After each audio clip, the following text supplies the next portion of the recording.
Welcome, dear friends, to this module. In the previous week, we had reviewed Butler's early work, including Gender Trouble in Bodies That Matter, wherein she has argued that bodies and subjects are constructed in the cultural forms that articulate them. This week, we will look at how Judith Butler examines the concept of subjectivity in language and how it helps us to understand the notion of performative agency in the context of gender. In today's module, we shall analyze the relevance of language and speech in Butler's philosophical approach to subjectivity and gender, with special focus on her major critical work, Excitable Speech, which was published in 1997. In this work, Butler looks at several efforts to target speech as conduct that has become subject to political debates and also regulations, reviewing hate speech regulations, anti-pornography arguments, and recent controversies about gay self-declaration in the US military. Butler also asks whether and how language acts in each of these cultural sites. She looks at topics like censorship and hate speech and how minorities, particularly from the homosexual community who are the victims of injurious speech, re-signify the words employed against them in social spaces. In Excitable Speech, Butler examines various expressions of speech like hate speech and censorship. She evaluates elements and events both from judicial arena as well as the society. Excitable speech includes those words and actions that are used to affect a person's emotions either positively or negatively. She examines the theories behind the social and political implications of excitable speech. During our discussion, we will look at how her take on language and speech is related to the identification and expressions of gender in political spaces. Butler primarily analyzes expressions related with derogatory words and actions that create negative emotions in the person who has been spoken to. Butler asks if our vulnerability to language is a consequence of our being constituted within its terms, and argues that humans are formed in language. Language creates the feelings and emotions that support human existence. She suggests that people exercise the force of language even as we seek to counter its force. Therefore, injurious speech can paralyze a person and can also create unexpected consequences and responses. Butler presents the idea that language can cause both emotional and physical pain. A critical reading of speech also brings better clarity to various factors influencing the relation between gender norms and gender positions. Because the terminologies associated with gender identities are also rooted in language and their linguistic performance plays a significant factor in constructing cultural implications. Butler suggests that we exercise the force of language even as we seek to counter its force. She ponders on the reason why humans are vulnerable before language. She notes that it could be a consequence of the fact that we are constituted within linguistic terms. And she asserts that if we are formed in language, then that formative power precedes and conditions any decision that we make about it, insulting us from the start as it were by its prior power. It is perhaps for this reason that linguistic injury appears to be effective, and therefore it is important to analyze the use of selective words and also the modes of address. The mode of address plays an equally decisive role in portraying its ability to injure or harm. People often accuse others of being homosexual, and this is imagined as a derogatory position. Butler condemns this strongly and studies the possible responses that can be initiated in a society. Offensive addressing, like using one's gender as a basis for injurious speech, can paralyze the one it hails, but it may also produce an enabling and resistive response. To study this possibility, Butler reflects on two prominent thinkers, Louis Althusser and J.L. Austin. Butler explains the relation between speech and subjectivity by juxtaposing Austin's understanding of elocution against Althusser's account of interpellation. Austin, a British philosopher, is known for his take on speech acts, and Althusser's concepts decode the political powers behind ideology prevalent in a state. With reference to these influential philosophers, Butler examines the prospect of how offensive use of language opens the risk of inaugurating a subject in speech and how language can counter offensive forms of hailing.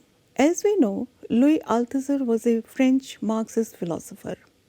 In Excitable Speech, Butler has reviewed Althusser's famous essay Ideology and Ideological State Apparatuses, which was published in 1970, wherein he had argued that a person's desires, choices, intentions, judgments, etc. are the effects of social practices. Butler looks critically at this account of interpellation.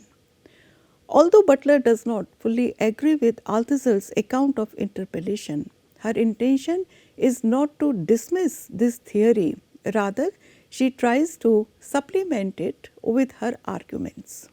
Althusser attained international fame in the 1960s for his attempt to fuse Marxism with structuralism. His famous essay on ideology drew on theories of Gramsci, Freud and Lacan to offer an elaborate redefinition of ideology and state power. Notion of subjectivity is central to his writings. Althusser agrees that there is no ideology except by the subject and for the subject. But what is a subject?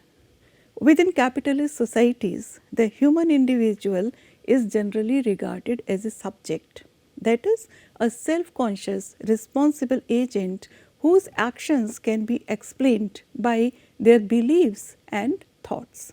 For Althusser, a person's capacity to perceive oneself in this way is, however, not innate. Rather, it is acquired within the structures of established social practices, which impose on individuals the role of a subject.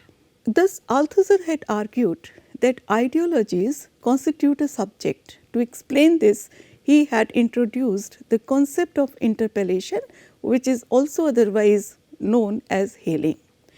Ideologies call out or hail people and offer a particular identity which they accept as natural. He has given the example of a policeman calling someone in the street.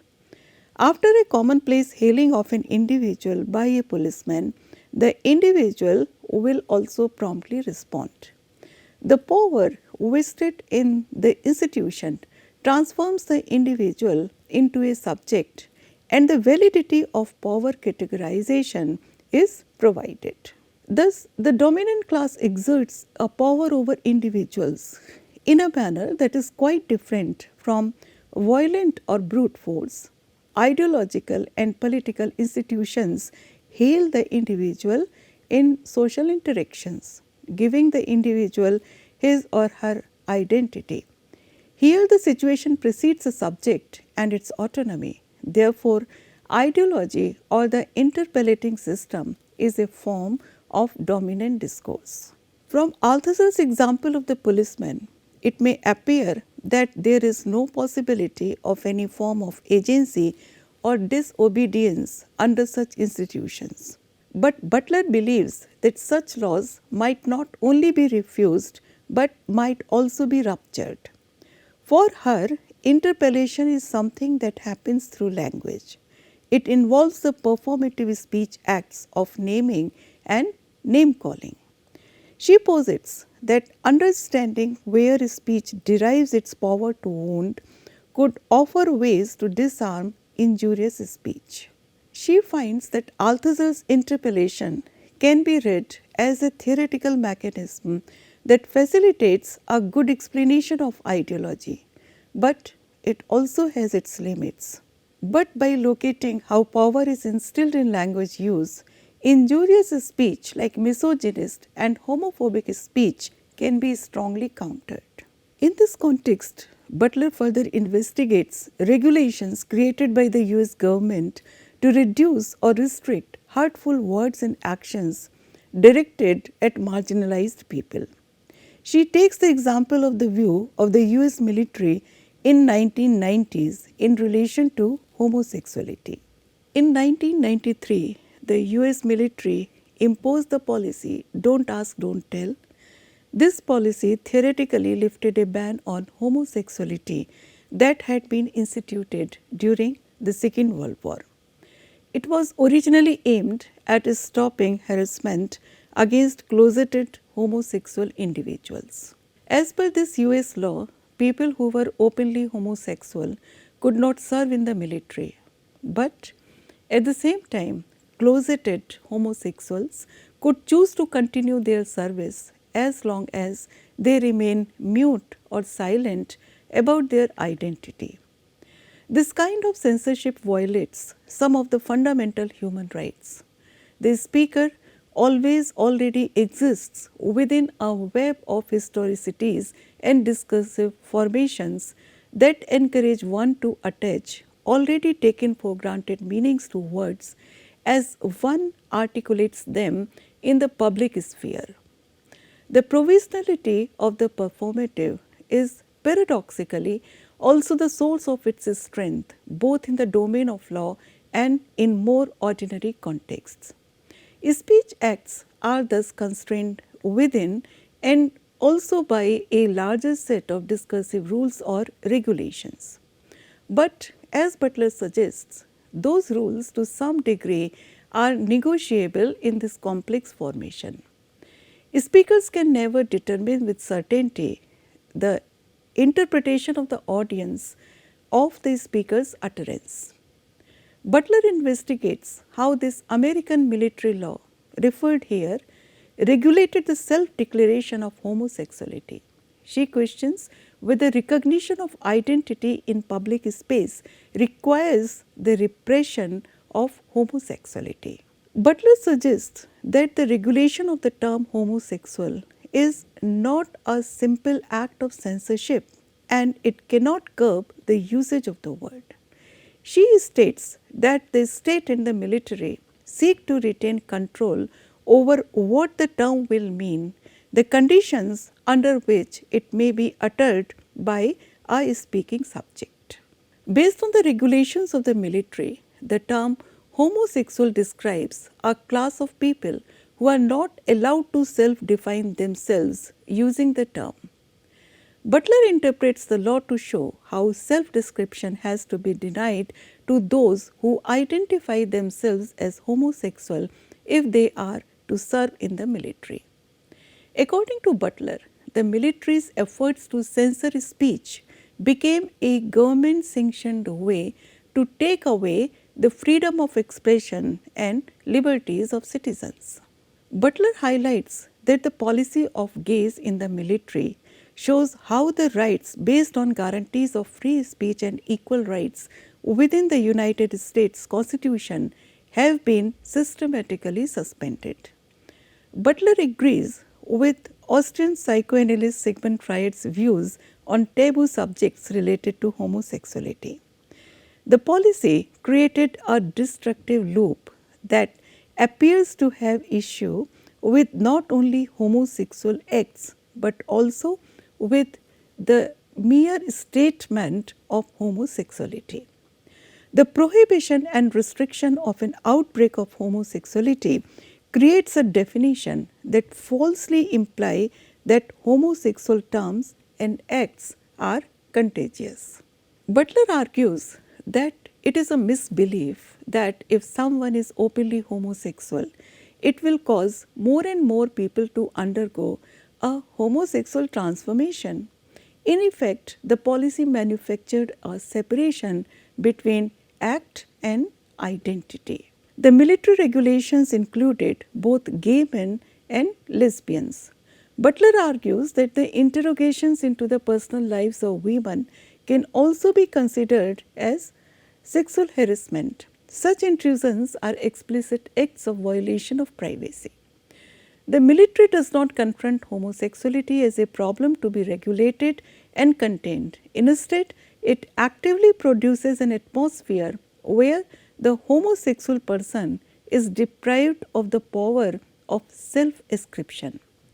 It created a friendlier approach of censorship on the surface, but was demeaning to the homosexual individuals and to their identity and dignity. Butler states that censorship cannot fully separate itself from the things it seeks to censor because the censored text takes on a new life as part of the communication. Although the US military policy was originally intended to prohibit discrimination against homosexuals, it declared disclosure of homosexual identity a taboo. Following a strong resistance from the homosexual community, the controversial law was eventually repealed in 2011. Now, people who are openly homosexual or bisexual can serve in the US Army and also disclose their identity. This also marks a giant leap in terms of a cultural shift in America during the last 2 decades. The turn of the millennium welcomed many protests against the discrimination of homosexual rights, and the strong protest against DADT law in US military was one of them. Despite this, instances of hate speech are still on the rise. And to uncover the performative nature of language, Butler examines the linguistic approach of J.L. Austin. Austin was a British philosopher of language, famous for his linguistic analysis of utterances of everyday language. His speech act theory suggests that every use of language carries a performative dimension. His well-known phrase, "to say something is to do something," is from his magnum opus, How to Do Things with Words, which was published posthumously in 1962. This was his most influential work. His performative approach also led other philosophers to think beyond the truth value of utterances. For Austin, a use of a word in speech is also an act of doing. For example, a Christian priest pronouncing two individuals as husband and wife is not merely speaking the words, but he is conducting the marriage ceremony, which is an act with a real life effect and consequences. After his famous formulation of performativity, statements or utterances were no longer seen as limited to either being truth or untruth. They were capable of performing dynamically in different contexts.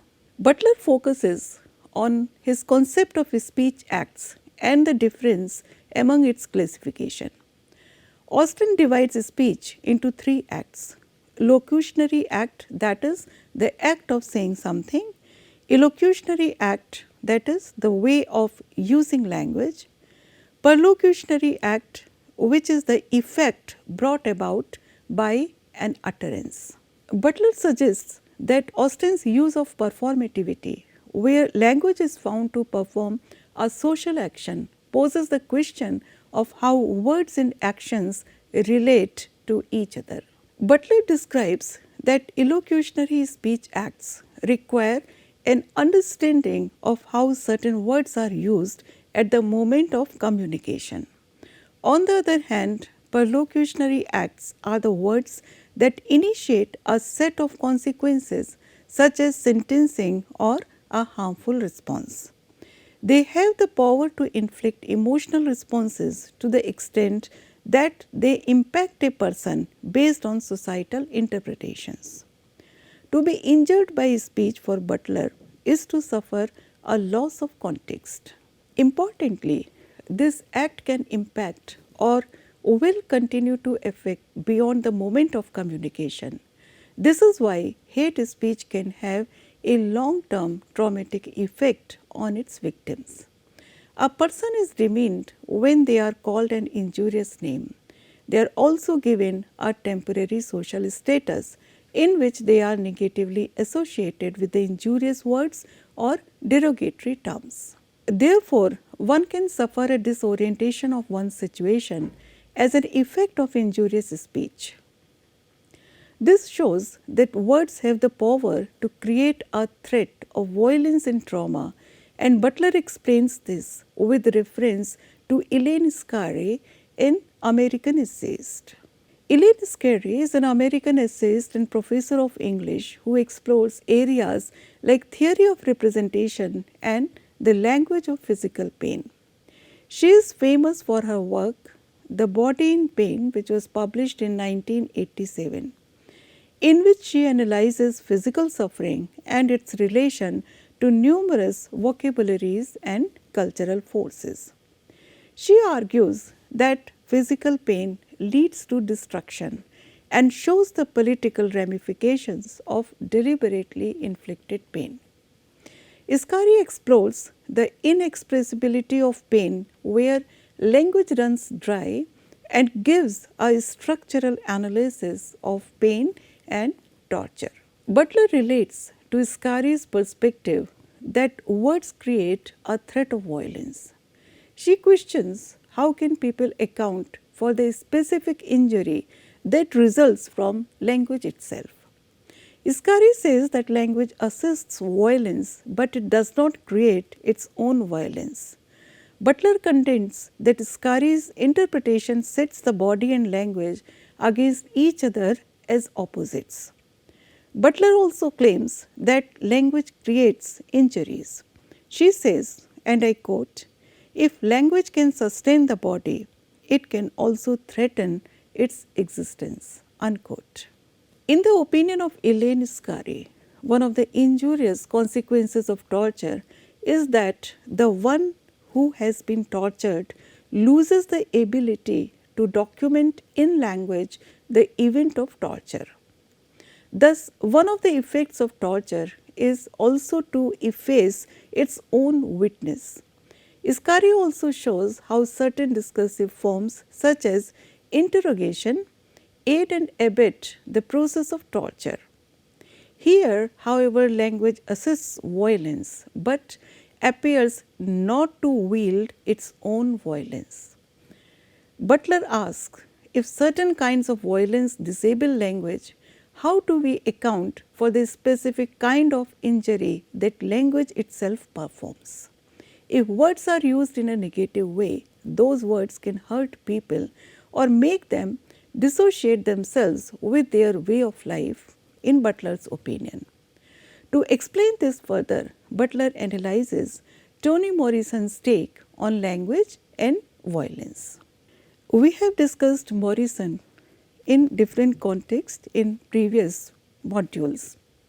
We know that she is a famous American writer noted for her examination of Black experiences in her work, and she had received the Nobel Prize for Literature in 1993, the first Black woman to win this prize.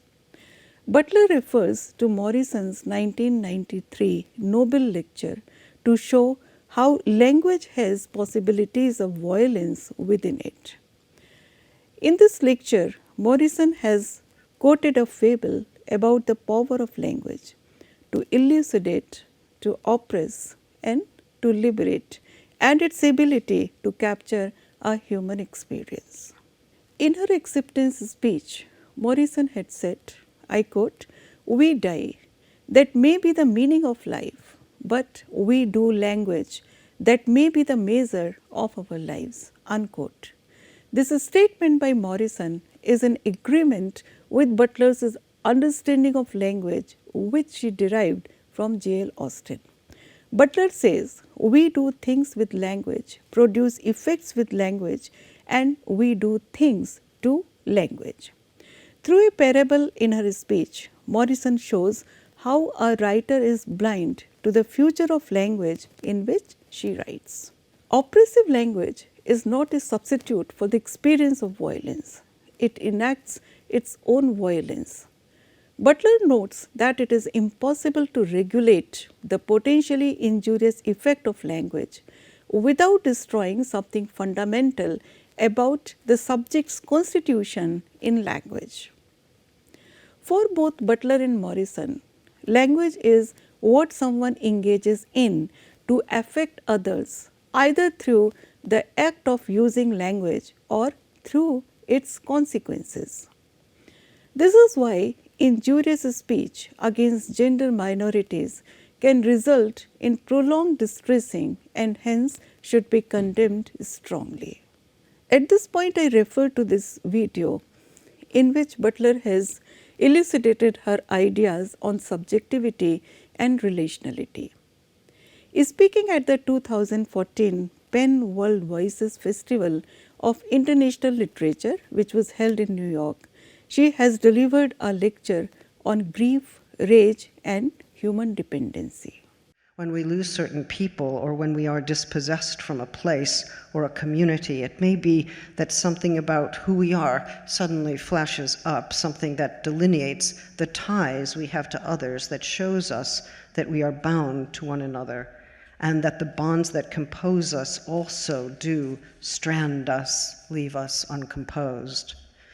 If I can and do live without you, it's only because I have not, as it were, lost the place of the you, the one to whom I address myself, the generalized addressee with whom I am already bound up in language, in a scene of address that is the linguistic condition of our survivability. This apostrophic you may be this you or that other one with another name, but maybe also some you I do not yet know at all, maybe even some vast set of yous, largely nameless, who nevertheless support both my gravity and my motion. And without you, that indefinite, promiscuous, and expansive pronoun, we are wrecked and we fall. If the life that is mine is not originally or finally separable from yours, then the we who we are is not just a composite of you and me and all the others, but a set of relations of interdependency and passion. And these we cannot deny or destroy without refuting something fundamental about the social conditions of our living. What follows is an ethical injunction to preserve those bonds, even the wretched ones, which means precisely guarding against those forms of destructiveness that take away our lives and those of other living beings, and the ecological conditions of life. In other words, before ever losing, we are lost in the other, lost without the other, but we never knew it as well as we do when we do actually lose. This being in thrall is one way of describing the social relations that have the power to sustain and to break us way before we enter into contracts that confirm that our relations are a result of our choice. We are already in the hands of the other, a thrilling and terrifying way to begin. We are from the start both done and undone by the other, and if we refuse this, we refuse passion, life, and loss. The lived form of that refusal is destruction. The lived form of its affirmation is nonviolence. Perhaps nonviolence is the difficult practice of letting rage collapse into grief, since then we stand the chance of knowing that we are bound up with others, such that who I am or who you are is this living relation that we sometimes lose. In this lecture, Butler explains her take on subjectivity and how it has a fundamental element of relationality. In the moments of crisis, it becomes apparent that human beings are tied and bound to one another. We can refer to the recent COVID pandemic, which is an example of this. This set of relations of interdependency cannot be refuted or denied while we understand subjectivity. What follows is an ethical responsibility to preserve those bonds and hence expose an inherent vulnerability of the self and its linguistic autonomy. In excitable speech, Butler extends her discussion further by considering linguistic agency in detail. Her theory rests on the twin stipulations that subjects depend for their existence on language and that language is persistently excitable, that is, outside the control of its user. It is this citationality of language that is the primary condition of possibility for linguistic agency and action. Butler prefers to understand subjectivity as a product of social discourse, as a site of permanent openness and re-signifiability. For Butler, agency is contingent upon the repetition of the norms that condition social life.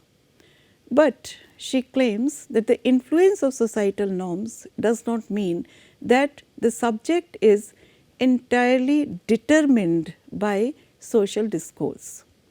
In the context of gender performativity, Butler envisions subjects as more empowered, showing how they have the capability to transform the very structures that generate gender imperatives. Speech for Butler is always amenable to re-signification. Sullied terms are vulnerable to an unexpected innocence in which they assume a life and a purpose for which they were never intended. Butler cites the example of the term queer. It was deployed to stigmatize those against whom it was directed as part of a broader homophobic strategy. However, from the early 1990s onwards, the term queer underwent a radical re-signification. The repeated use of queer, to quote, again and again as part of an affirmative practice, unquote, by queer theorists and activists functioned positively in Butler's judgment. It took the term out of an established context of being exclusively injurious. Therefore, although hate speech injures, Butler also sees it as presenting the initiating moment of a counter mobilization. Butler shows that no term is ever entirely corrupted and no term is ever entirely innocent. They are both at once. In this case, a celebration of homosexuality replaced its stigmatization through the use of the very word queer. The agency of the sovereign subject is thus not a personal capacity they possess, rather an effect of the iterability of language. And this is why Butler's account focuses on the structural conditions that facilitate performative speech acts. It can be said that by closely studying language and subjectivity, Butler argues that performatives not only reflect prior social conditions, but they also create a set of social effects. Performatives include words or actions that communicate an effect or create an emotional response or are used to affect someone positively or negatively. She explains how the performative is a crucial part of the political discourse and formation of the subject. She also insists that the context of a speech act is never determined in advance, as language is excitable and dynamic in nature. Butler asserts that a speech act can take on a unique or an unintentional meaning. This is why elaborate forms of restrictions and censorship cannot be effective in the long run, especially in suppressing identity and agency. By looking at different examples from writers like Althusser, Morrison, and Elaine Scarry, Butler shows how antagonistic speech or words that oppose hate speech is a necessary response to injurious language. On the politics of censorship, she notes that there is an incompleteness to censorship and regulation on speech. Language has the potential to escape censorship, and since it is difficult to eradicate certain communications from the public domain, Butler concludes that complete censorship cannot be achieved. So, in this module, we have looked at the interconnected nature of language, speech and subjectivity, how gender minorities can resist and re-signify regulations on identity and linguistic agency. In the next module, we shall look at Butler's critical essay, Gender in Translation, where she highlights the importance of translation in studies of gender within a global framework. Thank you.